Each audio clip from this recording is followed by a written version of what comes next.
Well, today the FBI and Texas law enforcement are scouring the home of the driver who killed 15 people in the New Orleans truck attack.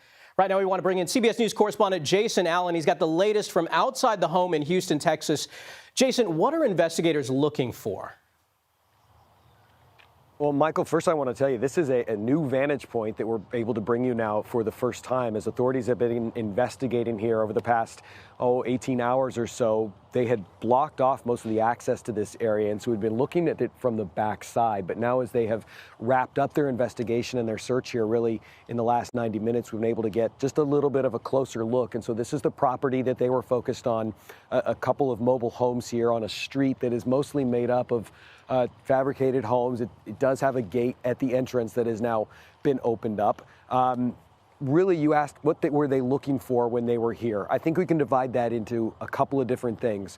One, they were looking for any elements of danger, and we could tell that based on the SWAT presence that was out here in the overnight hours and the early morning hours, right? A very heavy presence with armored vehicles, SWAT from the Harris County Sheriff's Office, from the FBI teams, and they were very, very cautious in their approach to their property, just based on what we saw happen in New Orleans yesterday, and flying drones up above the property and just being very careful as they approached it, going through a vehicle that was on the outside first before they then made their move, we assume, into the property in the interior of the home.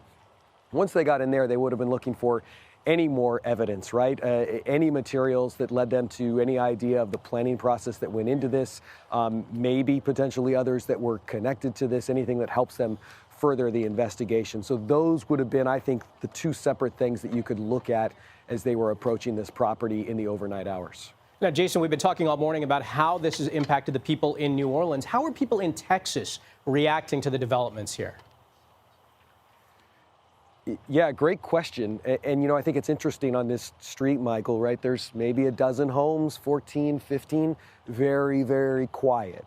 We've only seen a couple of residents maybe venture out and peek their head out, obviously wanting to stay away from all the attention that is now focused on one of the homes in this neighborhood. And then contrast that with what we really saw in the late afternoon and early evening hours as this was all happening yesterday. And especially when you had that large law enforcement presence with those armored vehicles, that attracted a lot of attention and a lot of curiosity. And we saw people coming from neighborhoods around this area kind of come over here and focus on this space to see what was going on. I think there was some shock, some surprise that what happened in New Orleans could have the connection here, and really everybody wanting to know, where did this come from? What was happening here?